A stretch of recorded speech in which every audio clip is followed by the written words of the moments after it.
Oi, gente! Sejam muito bem-vindos a mais um podcast de Novos Começos. E o nosso convidado hoje, ele vai ter que falar em português comigo. Fique atento aí e vamos ao nosso episódio de Novos Começos.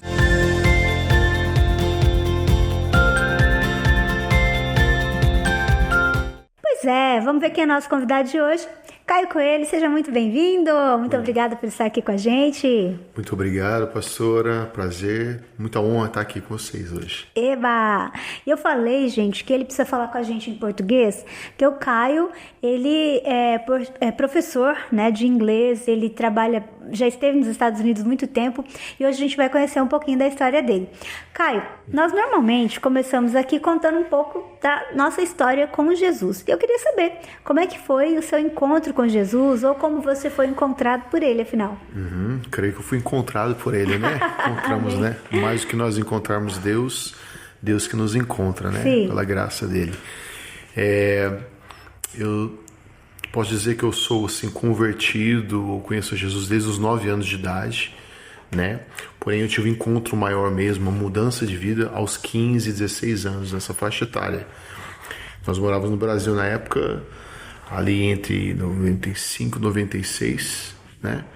E a minha mãe já tinha vindo de várias religiões, né? E eu me lembro que ela começou a frequentar uma igreja cristã, evangélica na época. Ela foi por um período, e um dia ela chegou assim: hoje nós vamos começar, a partir de hoje, começar a ir na igreja. E eu até achei assim, uau, a gente vai ser normal. Porque a gente já vinha de várias outras coisas, né? Enfim. E aí nós começamos a frequentar, e era tudo muito novo, né? Eu tinha 9 anos, e eu lembro que eu tive a minha primeira experiência com o Espírito Santo com uns 12 anos, mais ou menos. Olha só, que foi, que legal. assim, maravilhoso, né? Lindo, lindo, né?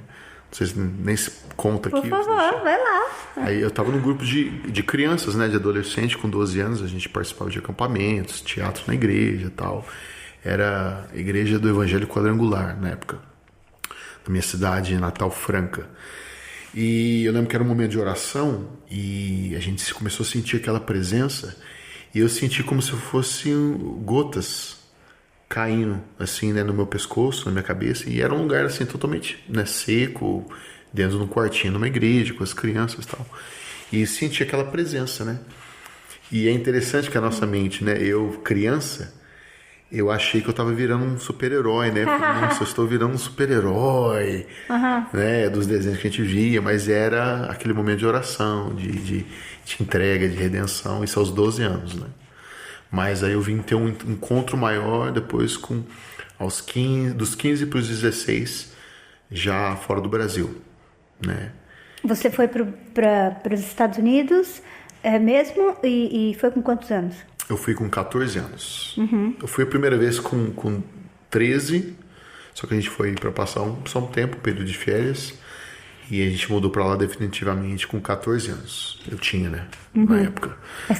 Vocês já foram para morar, então, mesmo? Fomos para morar. Aí você ficou lá há quanto tempo? Eu fiquei a primeira vez dos 14 aos 24, então eu fiquei 10 anos. Nossa, de bastante tempo. 1999 a 2009.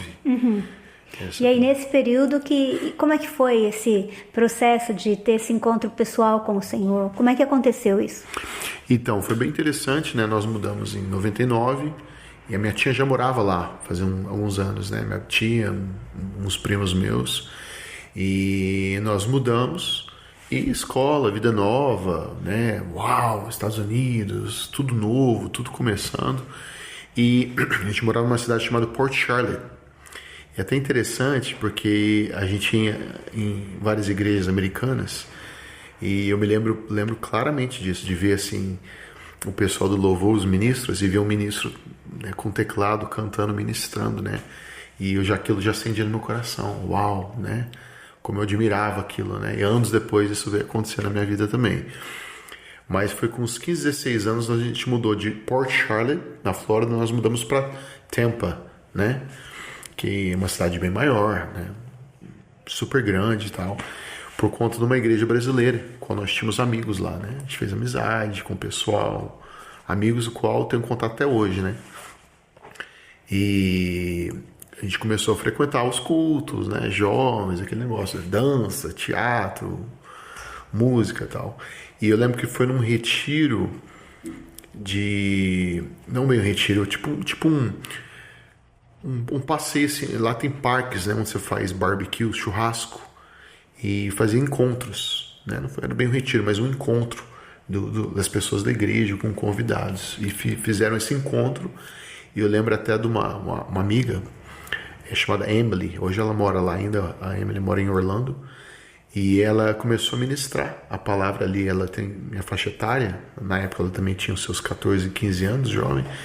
E ela começou a falar, né, como o mundo era mentiroso, as ilusões do mundo. E embora eu já tinha tido toda essa experiência com Deus, com o Senhor, no Brasil e lá também, ainda não tinha tido aquele impacto, né, aquela mudança mesmo, aquele alcance, aquela transformação de onde veio assim na cara. E eu falei, uau, como eu preciso de Deus, né, como o mundo realmente ele é enganoso, ele é tudo muito ilusão, né, da realidade que Deus tem para nós, né.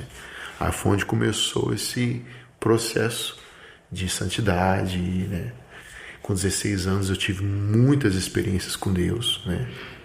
Ali em Tampa, na minha cama, no apartamento, buscando muito, lendo muitos livros. Que legal isso, né? Porque, na verdade, você vê que, primeiro, a sua experiência, embora ela comece na infância, e você tem uma experiência mais profunda aí na adolescência, mas a gente vê que esse período já foi um período de você receber do Senhor, né? Sim. Você já foi um período onde você estava sendo marcado ali pelo Senhor também, né? Uhum, com certeza. E aí, e você, assim, você é um artista, né? Faz várias coisas, toca instrumentos e pinta. Como é que surgiu isso? Foi natural? Você intencionalmente começou a estudar algum instrumento? Como é que essa área de artes começou a aparecer na sua vida? Uhum. Então, eu desenho desde pequeno, né? Eu já tenho aquilo que muitos acreditam que é um dom, né? Sim. Desde pequeno eu já desenho, desenhava na escola, e competições, todo aquele negócio, né? De desenhar, imaginar. Eu acabei que eu tenho um pouquinho de noção, um pouquinho de tudo, né? Eu não sei como explicar isso, mas seja um pouquinho de música, de teatro, eu cresci com isso, né? Esse lado artístico mais de exatas e humanas, eu era sempre mais pro lado criativo, né? Eu amo criatividade, criação, coisas novas, eu gosto demais disso. Então eu desenhava e a gente sempre envolvido ali com teatro, na igreja, né? Com coisas novas, com música. Mas embora eu me interessasse bastante, né, por música e louvor, eu não tinha essa aptidão desde pequeno, né? Eu me lembro de eu brincar com os bichinhos assim, ouvindo Ron Kenoly, né? As músicas do Ron Kenoly e fazendo ali um showzinho na minha cabeça. Isso criança, né? E viajando para Ribeirão Preto no carro com minha mãe, ela ouvindo também os louvores que marcaram muito a minha infância na época, e eu já ficava imaginando aquilo. Eu lembro que meu pai tinha um violão na capa e ele nunca tirou da capa para tocar, e às vezes eu tirava e escrevia músicas só, né, sem fazer acorde nenhum, né, nota nenhuma, né. Mas aí foi nos Estados Unidos, depois de dança, teatro, com 15, 16 anos, qual foi só um período, eu comecei a cantar no grupo de jovens. E tínhamos lá uma igreja, na época a igreja chamava Friendly Hand Ministries, né? Ministério Mão Amiga. O pastor Carlos, muito querido, e tem amigos daquela época até hoje, né? E tinha um ministro de louvor, um amigão, o Júnior, que ele é do Paraná, e ele era o ministro de louvor, e eu queria tanto aquilo, né? Eu sentia tanto no meu coração de estar perto, então eu ficava perto dele, eu ficava ali aprendendo e sugando tudo que ele podia passar ali, e além de fazer aulas, né? Um pouquinho de aula de canto, de teclado, fiz algumas aulas também. E toda vez que tinha a oportunidade de tocar o teclado, aquele fundo, na hora do apelo, na hora da ministração da palavra, eu pegava a oportunidade, ia lá e fazia, né? Aí um dia ele voltou pro Brasil, né? Em 2005. Isso. E quando ele voltou pro Brasil, amigo meu, que hoje está na Lagoinha Tampa, ele é ministro de louvor na Lagoinha Tampa, o Mazinho. Eu falei para ele, cara, eu vou agarrar esse negócio aí. Vou agarrar esse negócio aí e vambora, vamos pra cima, né? Teclado, e comecei a tocar no louvor, e desde então não parei, né? A gente tá aí sempre fazendo, né, pro Senhor, né. Amém. E aí, quando você volta para o Brasil, você volta já com uma razão muito especial para você voltar? Sim. Várias, né, mas uma bem importante, né. E como é que foi isso? Conta aí para o pessoal. Claro, a gente estava lá, né, eu estava lá já nesse processo e trabalhando bastante e tinha tido alguns relacionamentos. E eu me lembro que eu fiz não bem uma promessa, mas um voto com o Senhor, né? Que eu não iria me envolver com alguém assim, à toa, ou sem motivo, sem razão, sem propósito. Então eu fiquei ali 3 anos orando, buscando e ministrando e trabalhando, né? Nos Estados Unidos, normal, tendo uma vida normal de jovem, na casa dos 20. Aí foi por volta de 2008, eu conheci a minha esposa, né? Via o Orkut, olha só. Gente, isso é bem. Quem lembra aí do Orkut, gente? O Vinícius tá aqui nem sabe o que é. Ele deve falar iogurte, o que é? O Orkut é o pai dos pais do Facebook, do Instagram, né? Eu sempre falo pro pessoal, não aconselho, não vai conhecer alguém pela rede social, né? Embora aconteça, não é o mais viável, né? Não é o mais viável. E como que você conheceu a Tati? Então, com a gente aconteceu. A gente tava lá, eu tava lá, ela morava em Bragança, né? Eu nem sabia direito a respeito da cidade de Bragança, né? Eu sou de Franca. E eu tinha a irmã dela no Orkut, na rede social. E um dia eu vi uma foto dela e comentei, né? Uau, como você é linda. Uau, seus cabelos. Né? Joguei mas também já chegou. Eu joguei já um charme ali pra ela. E ela correspondeu, né? A gente começou a conversar. E fomos conversando, e ela já tinha vindo também de um relacionamento bem dificultoso, bem complicado. Aí nós começamos, né? Começou a brotar um sentimento, uma vontade de estar junto, embora eu estava lá e ela aqui. A gente começou a conversar via câmera, Messenger, MSN e telefone. E ela falou assim, olha, minha mãe não vai deixar eu ir para aí não, para os Estados Unidos. Eu falei, olha, eu também não penso para o Brasil não. Eu falei, vamos ver o que vai acontecer. Só que a gente também nesse processo foi orando, fomos esperando e vida que rola, né? 2008, aí foi até 2009, aí eu comecei a ter sonhos com o Brasil, com familiares no Brasil, coisas que eu sabia que era somente no Brasil, né? Tipo lavar carro com mangueira, assim, foi pintando um sentimento de querer mudar de vida, assim, radicalmente, né? De sair do trabalho que lá estava, do cotidiano. E eu não falei para todo mundo, mas eu falei para alguns amigos que eu estava com vontade de voltar para o Brasil, e alguns apoiaram, outros falaram, você tá ficando maluco, né? E fomos tendo confirmação, né? Eu nunca tive uma confirmação clara de Deus volte ou algo especificamente, mas eu fui na fé, na coragem, senti esse direcionamento. E o aniversário da minha esposa é 12 de julho. Então eu comprei passagens do dia 12 para o dia 13 de julho. Cheguei aqui. Aí fiquei um dia em São Paulo com o meu pai, numa feira que ele estava tendo lá. E no outro dia eu vim para Bragança. Conheci a cidade, conheci os familiares dela, a família. Conheci ela pessoalmente, com a gente já estava se vendo, né? E aconteceu. E já são quantos anos juntos? Já são 13 anos juntos. 13 anos juntos e 2 presentes. 2 lindos presentes, Samuel e Sara. Samuel e Sara, glória a Deus. E agora, recente, você acabou voltando novamente, né? Vocês já casados com Samuel, você entendeu aí um direcionamento para ficar um período nos Estados Unidos. Foi isso, né? Como é que foi isso? Foi assim, era 2019, né? A gente já estava muito bem aqui, muito bem estabelecido, tranquilo, com carreira, trabalho, ministério, tudo indo muito bem. E a gente decidiu ir em dezembro de 2019. E é até interessante, pastora, que eu estava uns anos atrás, isso por volta de 2017, eu fui ministrar numa igreja aqui em Bragança. E ministrou louvor, tal, tudo. E durante a ministração, o pastor local, ele falou, né, do púlpito mesmo, né, falou comigo, direcionado a mim, falou assim, olha, eu sei que Deus vai estar te levando para América. Eu lembro que ele falou especificamente América do Norte. E falou algumas outras coisas lá, particulares. E, né, a gente ouviu, tal, a gente guarda no coração, embora a gente não, não fica naquela neura de, nossa, agora é isso. Eu lembro até um amigo que estava comigo, que tocou bateria comigo no dia, ele falou assim, se você for, me leva junto, não deixa aqui não, né? Brincou assim. E guardei no coração e vida normal, vida que segue, né? Só que aquilo ficou, né? Falei, nossa, será, né? E fomos levando a vida normalmente. E eu não fiz esforço nenhum, assim, para tentar algo novo. Embora eu conheça muitas pessoas lá, não corri atrás, não pedi favor, não fiz nada disso. Foi acontecendo. E sua mãe morando lá? Minha mãe e irmã morando lá. Né? Minha irmã mora lá, tia, primos, alguns primos também.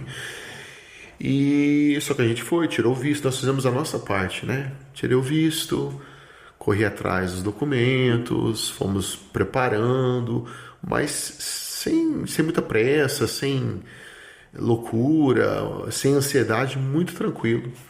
Aí em 2019 aconteceu, nós fomos para lá, né? Fomos para lá para ficar 4, 5 meses. O plano era esse, né? E mostra que realmente você vê que nós não estamos no controle das nossas vidas, é Deus mesmo, né? E de 4, 5 meses a gente ficou 3 anos, né? E passamos até o Covid lá, né? Época do Covid, 2020. E o que aconteceu que fez com que você acabasse optando em ficar mais tempo lá? Foi questão de trabalho? Foi por causa do Covid? O que aconteceu nesse processo? Eu creio, no fundo, além de todas as causas naturais, eu creio realmente que há um propósito de Deus para todas as coisas, né? A gente sabe disso, a gente crê nisso. E foi uma questão também de trabalho, de família, de propósito, de ministério, para o nosso crescimento como família, eu, minha esposa, meus filhos, nosso crescimento também na fé, experimentando coisas novas no Senhor, tipo um nível maior de confiança. Que nós estávamos na Flórida, em Tampa, e um amigo meu do Alabama, do estado do Alabama, me chamou, né? Kai, antes de você ir pro Brasil, vem pra cá, trabalha aqui comigo um período, ele é pastor lá numa igreja lá, na igreja da Sea Church, e depois você vai, né? E durante esse período que nós fomos pro Alabama, a gente foi trabalhando, o Covid aconteceu, né? Onde prendeu muitas pessoas nas casas, mudou tudo, né? Praticamente tudo. Né? Os aeroportos. E embora eu fiquei acho que 2 semanas sem trabalhar, fora isso eu trabalhei todos os dias, né? Trabalhei todos os dias. E o que você fazia lá? Eu trabalhei tanto na área de construção, né? Com piso, instalação de piso. Trabalhei uma época com entrega de instrumentos cirúrgicos nos hospitais, na Flórida. E por último eu estava como supervisor de obras também. Uhum. Além das artes, né? Fazendo quadros, caricaturas, fazia as artes também, que era um trabalho à parte. Entendi. E é uma coisa muito interessante, né? Até a gente estava falando um pouquinho disso antes de começar a gravação, sobre uma idealização que às vezes as pessoas têm sobre ir morar nos Estados Unidos, trabalhar nos Estados Unidos. E você até comentou agora aqui sobre aumentar o nível de confiança no Senhor. Porque a grande verdade é que não é algo tão simples, tão fácil, né? Dessa forma. Há uma necessidade, uma direção muito clara do Senhor para tudo na nossa vida. Sim. E, consequentemente, mesmo você tendo essas direções, não significa que você não vai passar por dificuldades, né? Exatamente, né? Eu creio que cada um tem uma história do Senhor, né? Deus tem uma história para cada um, né? A gente vê isso claramente na Bíblia, né? Deus ama a todos e quer o bem de todos e direciona a todos, mas cada um tem uma história. Sim. Você tem reis e profetas e pessoas que tiveram às vezes uma vida não tão fácil, mas são histórias em Deus. E estavam no centro da vontade de Deus. Tem alguma história assim que você possa compartilhar com a gente, que você aprendeu muito com o Senhor, essa questão da confiança, nesse período que você esteve lá? Sim, esse período não só do Covid, né, a qual abalou todo mundo de uma certa forma, nós estávamos lá esses 3 anos e eu estava sempre sentindo que era um momento de transição. Então, o fato de eu estar mudando da Flórida para o Alabama, do Alabama, depois regressando à Flórida novamente, visitando familiares e amigos e as igrejas, e ao mesmo tempo ministrando, uma situação assim muito forte que nós passamos foi que eu trabalhava no Alabama, a gente tinha ali a empresa ali baseada ali, e os trabalhos eram são ainda, né? Esse amigo meu lá, o pastor, ainda trabalha e mora lá, né? Mas são em vários estados. Então eu viajava direto para o Tennessee, estado da Georgia, Flórida, Carolina do Norte, Carolina do Sul, Kentucky, por aí vai, né? Os estados vizinhos assim. E eu viajava muito, né? E também foi um dos motivos o qual né? Que nós decidimos também em Deus retornar ao Brasil. A gente passou um período no qual a gente estava também tentando já engravidar por um período. E a minha esposa engravidou e fomos algumas vezes na consulta, tudo bem, tal, e a gente percebeu que tinha uma coisa não tão normal assim, tão um pouco estranho. E eu viajando muito. E foi muito forte. Eu lembro que eu fui pro Tennessee, eu estava num hotel e ela me ligou que era um dia, especificamente um dia que ela ia fazer tipo uma consulta final antes de uma próxima fase. E ela foi com uma amiga nossa, com a Josélia, e ela me ligou chorando, falou, cara, você não acreditar, né? Nós perdemos o bebê, né? E até eu fico até um pouco emotivo de falar. E eu fui tomar banho, chorei muito, assim, e foi um período que eu entreguei pro Senhor, né? Falei, meu Deus, e eu longe dela, tava 3 horas e meia longe dela, de distância. E liguei para esse meu amigo, né, o meu patrão na época, e ele falou, não, Caio, vai embora, fique tranquilo, vai lá, cuida da sua esposa. E a gente passou esse momento de dificuldade, né? O bebezinho tinha 3 meses, né? E a gente já tinha feito planos, criado expectativa, né? Todo aquele amor, aquele carinho criado, né? E nessa mesma semana, foi muito forte isso, que houve essa ocasião. Eu fui ministrar numa igreja americana, fui convidado a estar numa igreja americana ministrando, e separei algumas canções em inglês, né? E imagina um brasileiro do interior do estado de São Paulo ministrando para americanos, né? Numa igreja americana, né? Grande, muita gente. E quando eu só me dei conta, depois do culto, que a gente estava almoçando, que as músicas quais o Senhor tinha colocado no meu coração falavam sobre vida, né, sobre o sopro de vida, a respeito que Deus ele traz o fôlego de vida, né?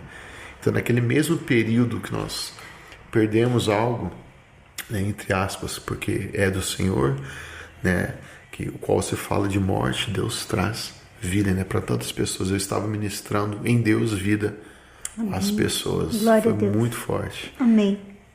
Bênção demais. E nesse processo de... mas lógico que depois vocês receberam um presente, né? Que foi a Sara, a chegada da Sara, né? Sim. Ela foi fabricada lá, né? Só nasceu aqui, né? Ela nasceu aqui no Brasil, vocês chegaram. Bênção demais. E nesse processo todo, né, de ministração em igrejas brasileiras, americanas, qual que é a diferença, assim, que você percebe? Há uma diferença?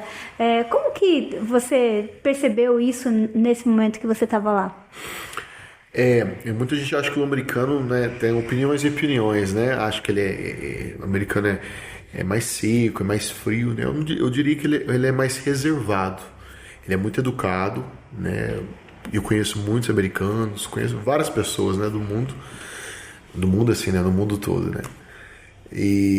Mas eles são mais reservados, né? Eles não são tão dados ou calorosos como o brasileiro. Eles mantêm mais a distância. Mas alguns são acostumados com os brasileiros, né? Uhum. E o que eu admiro bastante, o americano, ele falando de forma generalizada, tá? Claro que há casos e casos, mas eu acho que ele é até um pouco mais simples. Ele é mais... como é que eu posso falar? Ele não liga tanto para status como o brasileiro liga tanto, assim. Então, assim, é tudo muito bem direcionado. E ele segue bastante o protocolo. Então, quando há uma mudança, às vezes, no que foi programado... Às vezes mesmo no momento do louvor que vai ter um espontâneo, algo assim, ele fica meio perdido, né? Meio fora.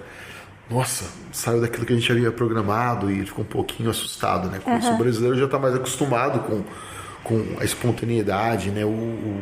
Né? Entre aspas, aquilo que a gambiarra, o cara que faz tudo, né? A gente tem que ter um pouquinho mais Flexibilidade. Flexibilidade, jogo de cintura. Porque na verdade acho que a gente tem que se adaptar tanto, né? Que, não deu pra fazer assim, vamos fazer assim. Exatamente. E o americano em si, ele já assusta um pouquinho. Porque na verdade eu penso que a gente, a visão de quem não está lá, quem não trabalha, quem não vive lá, de igreja americana, tá muito mais referida com aquelas igrejas que tem bastante negros, né? Aquelas igrejas, que é as Black Churches, né? As Black Churches mesmo, né? Isso. Que as pessoas são bem entusiastas e tal, né? Mas isso não é o padrão, né? Você tem assim, tem várias culturas dentro da cultura americana, né? Não é só uma, é que o pessoal às vezes acostuma muito com os filmes, né? Sim. Você tem estilo, né, que eles falam do Hillsong, aquela que é mais a worship, você tem a tradicional, um estilo meio assembleia também, você tem as Black Churches, você tem igrejas hispânicas, né? Tem as brasileiras. Então tem culturas e culturas e culturas, né? E o pessoal, né, da Black Church, eles são muito animados, né? É demais, né? Fervorosos, dançam. Isso, exatamente. Eu tenho alguns amigos lá e é incrível, né? Né? O pessoal que tem o gingado e sabe fazer, né? Bonito, é lindo de ver. É lindo de ver. É verdade. E tem o pessoal do vocal, aquelas igrejas mais tradicionais, né? É muito legal, muito interessante ver essa multiforma, graças a Deus. E aí, o que fez com que vocês voltassem, então? Você acha que foi essa questão dessas viagens mesmo? Porque você fala que você viajou bastante. Como é que foi esse processo de volta? Foi assim, é até difícil explicar, muita gente acaba perguntando, só que não tem como você explicar algumas coisas, porque quem passa pela situação, cada pessoa tem a sua situação, a sua história, né? E eu até poderia estar lá muito bem, com família, com amigos, até com o ministério, né? A Lagoinha mesmo, né? E inclusive muita gente pediu, não, fica, vamos fazer isso, ajuda e tal. Mas como nós estávamos, como eu falei antes, nesse processo de transição, então parecia que eu não estava lá, mas também não estava aqui. A gente estava num momento de transição, a gente sentia isso, eu e minha esposa. Na verdade eu fiquei até um pouco ruim uma época por conta disso, de não ter tipo um lugar de pertencer no sentido terreno, né? E com uma bebezinha nova vindo, né? O filho crescendo, escola. E a gente orando muito, orando bastante, ponderando, pensando a respeito, tomando decisões, né? O que nós vamos estar fazendo. E a gente sentiu do Senhor, depois também das viagens, como eu estava viajando demais, eu sou um cara, sou um homem de estar em casa com os meus filhos, brincando, curtindo, e com a esposa, né? Meu filho ligava chorando, e eu em outro estado, então era difícil essa época, né? E nós decidimos por conta disso também, por conta também da bebê nova vindo, da minha esposa ter o acolhimento da mãe dela, né? A segurança, estar junto, e da nossa casa, né? Nossa casa no Brasil, uma chácara. E também a questão de documentação, nossa, que está em andamento, ainda não está finalizado. Então foram vários fatores que juntaram, que nós sentimos realmente de Deus esse direcionamento, né? Alguns amigos que eu falei, eles falaram, nossa, mas você tem certeza? É isso mesmo?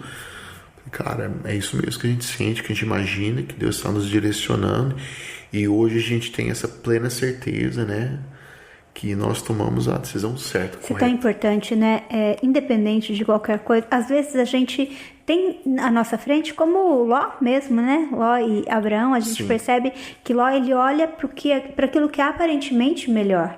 Mas Abraão, ele está ali no Senhor. Nós precisamos ter esse senso, né? De buscar essas direções do Senhor, para entender as estações da nossa vida e o lugar onde o Senhor quer que nós estejamos. Então, às vezes vão ter momentos que aparentemente o caminho é à esquerda, mas o Senhor vai falar, não, vai para a direita. E é exatamente isso, né? Porque vocês estavam vivendo ali, provavelmente, o que era o sonho de muita gente. Estar ali nos Estados Unidos, já até com alguns convites ministeriais, talvez, profissionais, de repente com a possibilidade, né, da Sara nascer nos Estados Unidos, mas ouvir o Senhor, né? Falar e entender depois, puxa, era isso, ouvir, realmente era o Senhor que estava falando no nosso coração. Hoje nós temos essa plena certeza, né, de tudo que aconteceu. E você falou a palavra-chave, as fases da vida, né? Aquilo que são fases na nossa vida, as estações, né? Elas mudam, né? Embora aos olhos de muitas pessoas pareça meio, como assim, né? Como? Por quê? Que loucura! E não é. São as estações da vida, né? Que Deus vai nos direcionando e nos impulsionando para algo novo, algo diferente, algo ao qual nós precisamos, né? E eu acredito muito também no sentido assim, a gente nunca pode dizer nunca, né, pastora? A gente não sabe, né? Exato. Pô, mas você pensa em voltar? Hoje, agora, posso dizer que não. Futuro eu não sei, né? Estados Unidos, Canadá, China, o Brasil, a gente tem que estar no centro da vontade de Deus. Eu creio muito nisso. Esse é o lugar mais seguro do mundo, né? Exatamente. Centro da vontade centro da vontade de Deus em cada momento, porque aí as coisas encaminham não somente como nós queremos, mas como Ele quer e vai nos direcionando, né? Exatamente. E quando você volta, você decide fazer o carisma, é isso? Isso. E aí, como é que foi isso? Para uma pessoa que já estava aí no ministério há algum tempo, começar a fazer o carisma, como é que foi o carisma para você? Nós voltamos e a gente voltou meio que naquele stand-by, né? Porque voltou, reforma da casa, trabalho novo, bebezinho chegando, a Sara nasceu. Foi em julho do ano passado, né? Durante a conferência. Ano passado, eu lembro que eu vim aqui na conferência e daqui eu fui pro hospital direto. E o carisma, até confessando, a primeiro momento, eu falei, vou fazer. O primeiro dia que eu fui, eu falei assim, acho que eu não vou querer fazer por conta do tempo. Ela é uma bebezinha bem agitada, tivemos algumas dificuldades. Eu falei assim, não sei se é a decisão certa. Só que, ao mesmo tempo que eu pensei isso, minha esposa em casa, ela falou assim, Caio, faça o carisma, é para você fazer, né? E eu senti, embora eu lutei um pouco para não fazer por conta da gestão de tempo, né? Trabalho, ministério, artes, tudo mais, eu realmente senti um puxar de Deus em fazer aquele seminário, né? Qual eu estou fazendo ainda. Mas eu quase fiz nos Estados Unidos, tenho alguns amigos lá, professores também, que fizeram tal. E lá não deu certo. E aqui, aquele anseio em fazer, mas ao mesmo tempo, será que realmente é o momento certo? Mas mesmo com as dificuldades, com os problemas e os desafios, principalmente a questão do tempo, aí eu optei em fazer essa entrega. É o momento certo mesmo. Realmente Deus me quer nessa direção. Aí tem sido maravilhoso, né? Maravilhoso aprender mais e mais e mais do Senhor. Carisma é um presente, né? É um privilégio você poder aprender da palavra e do Espírito. Ele não é um seminário teológico propriamente dito, porque ele não foca apenas na teologia, mas um ministério onde você tem um ensino prático, né? Da palavra e do Espírito. E aí, esse ano começamos um desafio novo, que é o culto bilíngue. Sim. E eu queria que você falasse um pouquinho desse culto e já convidasse o povo para vir participar com a gente, já né? Convidando vocês, né? Para estarem... Come worship the Lord with us, right? Every month we have the English Service Lagoinha. Come on. Ai, vai vendo, gente. Né? E tem sido bênção, né? Tem sido maravilhoso, né? Até uma das vezes que eu até mencionei com você que estava meio dificultoso e alguns problemas. Nossa, teve um dia que foi maravilhoso, né? Parece que era o dia que a gente estava menos preparado e ter tanto problema e Deus fluiu de uma forma com testemunhos das pessoas, foi maravilhoso. É um culto aqui na Lagoinha de Bragança, e que ele é bilíngue, né? Onde nós fazemos ali inglês e português, né? A música, louvor ali com músicas somente em inglês, a ministração do louvor também, mas a palavra como a tradução, até o momento, né? Para as pessoas também terem esse equilíbrio, sim, entender. Você tem algumas pessoas que têm a curiosidade da língua, mas ainda não entendem 100%. Você já tem outros que querem ouvir só em inglês. E tem sido maravilhoso, né? Na verdade, já fazia alguns anos que eu tinha isso no meu coração, da gente ter esse culto bilíngue. E a primeira vez que nós falamos, acho que foi antes de você ir para os Estados Unidos, né? Foi. Para você ver que faz tempo. Tem uns 5 anos aí que a gente está falando desse culto. E aí, na época, o Caio já estava com esses planos de ir para os Estados Unidos, não dava. Eu já tinha cogitado algumas outras pessoas. E qual que é a intenção desse culto, gente? O culto bilíngue, eu percebi assim, primeiro, algumas pessoas, elas às vezes viajam para os Estados Unidos, assim como o Caio dá aula. Então, ele continua trabalhando com o idioma constantemente. Sim. Mas a tendência de você não falar é você perder, né? Eu falo isso por mim também. Embora eu não seja fluente em inglês, eu entendo um pouco, já estudei um pouco, já estive nos Estados Unidos, mas no dia a dia a gente acaba não falando tanto. E aí eu penso que algumas pessoas às vezes buscam uma igreja também, chegam de lá e buscam uma igreja. E também é uma forma da pessoa, então, reforçar esse vocabulário, o idioma, manter, né, o vocabulário que ela tem. É uma ferramenta de evangelismo, né? Nosso desejo também é que seja uma ferramenta de evangelismo, porque às vezes tem alguém que está estudando inglês e acaba vindo por causa do idioma e pode receber uma palavra do Senhor. E então, assim, são várias questões que a gente tem aí com essa questão do culto bilíngue. E assim, a gente tem visto o mover do Senhor, eu não consigo ver todos, mas eu lembro que o primeiro, né, que a gente veio, eu assim, fiquei muito encantada de ver o fluir do Senhor, a presença do Senhor, porque não é algo mecânico, é realmente um fluir mesmo do Senhor, é um culto de adoração a Deus e com uma palavra. O diferencial é que a gente faz isso de uma forma bilíngue, então eu realmente quero aproveitar também, junto com o Caio aqui, convidar você para vir participar com a gente desses cultos. Eles acontecem normalmente, a gente sempre divulga a data com um pouco de antecedência, no mês de julho, aconteceu no dia 26 de julho, e agora o próximo vai ser em agosto. Então você fica atento aí nas redes sociais que você vai ver a data e vem participar com a gente, né, Caio? Com certeza, muito bom, maravilhoso, né? Tem sido incrível. E pessoas novas vindo, né? Que é o objetivo. O objetivo é um culto de evangelismo, né? E aí já fica a dica, porque às vezes você quer ganhar um amigo para Jesus, e aí você fala, puxa vida, né? Como que eu vou convidar essa pessoa? Fala, olha, tá tendo uma atividade bilíngue lá na Lagoinha, em Bragança Paulista, vamos lá. E aí você pode convida a turma toda. Você tá fazendo inglês? Convida a turma toda para vir da participar escola, com a gente. do colégio, da facu, né? Exatamente. Da universidade, é muito bom. Vamos convidar as pessoas, que é uma maneira maravilhosa da gente evangelizar. Então, eu já conto com vocês aí, a gente já convida todo mundo, né, Caio, para estar participando com a gente. Com certeza. E practice your English, right? Yes. Practice your English. Tô engasgada aqui, mas é isso. Ai, mas que bom, Muito Caio. bom. Muito obrigada por você ter vindo, contar um pouco daquilo que Deus tem feito na sua vida, sobre a importância da gente ter esse lugar de dependência no Senhor, nas nossas tomadas de decisões, né, na nossa entrega.